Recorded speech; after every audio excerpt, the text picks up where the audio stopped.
Hello दोस्तों, अद्भुत कहानी सागर में आपका स्वागत है। आज की हमारी कहानी है नज़रिया।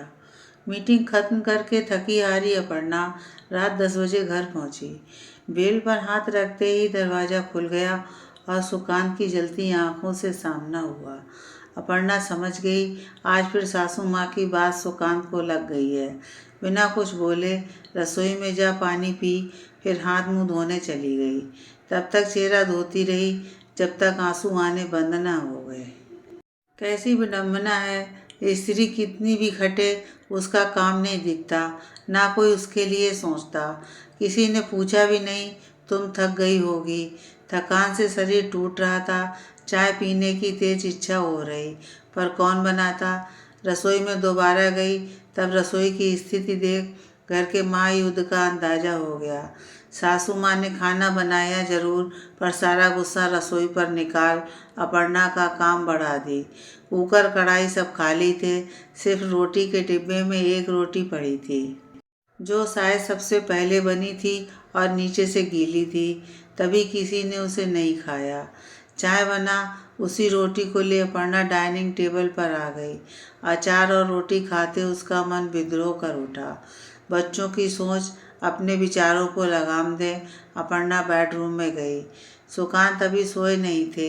ये देख अपर्णा ने पूछा, तुम सोए नहीं अभी तक? जिसकी बीवी आधी रात तक बाहर रहे वो चैन से कैसे सो सकता है? कुछ तो शर्म करो। बच्चे अब किशोरावस्था में आ गए, क्या सोचेंगे तुम्हारे बारे में? सुकांत ने गुस्से से कहा। सुकांत, मैं कोई मस्ती करने नहीं जाती हूँ। तुम्हें पता है मेरे ज़्यादातर क्लाइंट विदेश के हैं, इसलिए मेरा काम भी दोपहर के बाद शुरू होता है। आज अचानक मीटिंग कॉल की गई, जो शाम से शुरू हुई और देर तक चली, इसलिए मुझे देर हो गई। शुक्र है देर होने पर ऑफिस की गाड़ी छोड़ने जाती है महिला कर्मचारी को, वरना और परेशानी होती। अपर्णा ने धैर्य रखकर संयत स्वर में कहा। मैं सब समझता हूँ, इतनी रात में ऑफिस में कौन सी मीटिंग होती है? गुस्से से चीखते सुकांत ने कहा। सुकांत को गुस्से से चीखते देख अपर्णा के धैर्य ने जवाब दे दिया। वाह सुकांत, तुम देर से आओ तो चलता है, लेकिन मैं देर से आऊँ तो तुरंत सबके तेवर बदल जाते हैं। आखिर क्यों? अपर्णा ने कहा। वो पुरुष हैं, उससे क्या बराबरी कर रही हो? सासू माँ का तेज स्वर अपर्णा के कानों में पड़ा। देखा वो दरवाजे पर खड़ी थी। मैं तुम्हारी बात सुनने नहीं आई थी, मैं रसोई में पानी लेने आई थी। तुम्हारा चिल्लाना कानों में पड़ा तो इधर आ गई, सासू माँ ने सफाई देते कहा। अब आपने छेड़ा है तो सुन लीजिए, मैं भी आपके बेटे जितना पढ़ी लिखी हूँ और कमाती हूँ, फिर उनका काम काम है, मेरा काम काम क्यों नहीं? ये कैसी दोगली नीति है? पुरुष बाहर रात बिताकर भी आए तो उसे कोई नहीं टोकता, लेकिन स्त्री ऑफिस के काम से देर से आए तो उसके चरित्र पर तमाम प्रश्न उठ जाते हैं। क्यों स्त्री ही स्त्री की बात पर विश्वास नहीं कर पाती? माँ जी, आपकी बेटी तो कॉल सेंटर में काम करती है नाइट शिफ्ट में, तब तो सुमन दी का चरित्र भी अच्छा नहीं है। अपर्णा की बात सुन सासू माँ भड़क उठी। कैसी बात करती हो? उसका काम रात का है तो सुमन क्या करे? करना ही पड़ेगा। सासू माँ ने बेटी पर बात आते देख थोड़ा नम्र होने की कोशिश की। यही तो समझाना चाह रही हूँ माँ, आपकी बेटी और बेटे का रात का काम करना काम है और मेरा काम काम नहीं मस्ती है, क्योंकि मैं बहू हूँ। ये कैसा नज़रिया है आपका? हालत यह है, मैं जब कभी देर से आती हूँ आप सबका गुस्सा सहन करना पड़ता है। अक्सर मेरे लिए खाना भी नहीं रहता। क्या इतना कमाने के बाद मुझे दो रोटी खाने का हक नहीं है? अब बस बहुत हो गया आप लोगों के व्यंग झेलते, अब मैं नहीं झेल सकती।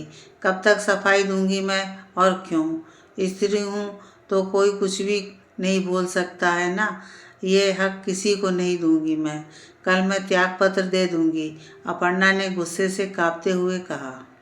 त्याग पत्र की बात सुनते ही सुकांत का गुस्सा कपूर की भांति उड़ गया। सासू माँ ने भी खिसक लेने में भलाई समझी। तुम ऐसे कैसे निर्णय ले सकती हो? अभी तो फ्लैट की किस्त तुम्हारी सैलरी से जाती हैं, बच्चों की पढ़ाई, माँ बाबूजी की दवाइयों का खर्च, सब अकेले कैसे मैनेज होगा?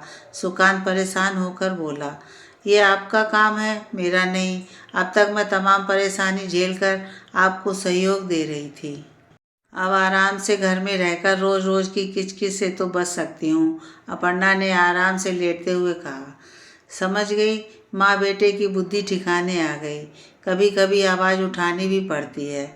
सॉरी यार, तुम मेरी बात का बुरा मान गई। वो तो माँ ने कहा था अपर्णा रोज रात में देर से आती है। एक दिन उसकी सहेली ने तुम्हें किसी के साथ देखा तो माँ को भड़का गई। सुकांत की बात काटते अपर्णा बोली, और माँ तुमको भड़का गई। अरे यार, हम पति पत्नी है, कोई फिल्मी हीरो हीरोइन नहीं। तुम मुझसे पूछ सकते थे, मैं मस्ती के लिए नहीं गई थी। ऑफिस में एक विदाई समारोह के लिए गिफ्ट खरीदने गई थी।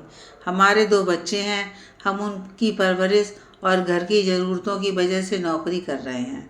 क्या शिक्षा हम अपने बच्चों को दे रहे, कल को साहिल भी यही करेगा और अक्षरा को बताना सामान्य बात लगेगी।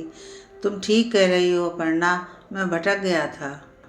नौकरी में देर सवेर तो होता ही है, और फिर तुम घर के लिए ही तो कमा रही हो। समानता के इस युग में मैं अपने पुरुषोचित दम में अपना ही विनाश करने पर तुला था। सॉरी यार, वेरी सॉरी। अब बस, अब कभी तुम्हें शिकायत का मौका नहीं दूंगा, कह सुकांत ने अपर्णा के हाथों को कसकर पकड़ लिया। सुबह अपर्णा की नींद टूटी तो देखा घड़ी में 8 बज रहे थे। हड़बड़ाकर अपर्णा उठी, अलार्म घड़ी देखी, बंद थी। इसे भी आज खराब होना था। बड़बड़ाते हुए बाथरूम भागी। रसोई में पहुंची तो सासू माँ और सुकांत दोनों रसोई में थे। लो अपनी चाय, तुम दोनों पी लो, तब तक तुम लोगों का टिफिन मैं बना देती हूँ, सासू माँ ने कहा। बच्चे तो लेट हो गए आज, अपर्णा ने कहा। बच्चे अपने टाइम से स्कूल चले गए, सुकांत ने चाय पीते हुए कहा। अपर्णा घर में आए बदलाव को देख हैरान थी। उसके त्यागपत्र देने की बात पर सुकांत को एहसास हुआ, एक मोटी सैलरी न आने पर सारे खर्च उसके सर पर आ जाएगा। अपनी माँ को भी समझाया, जिसके फलस्वरूप यह बदलाव आया।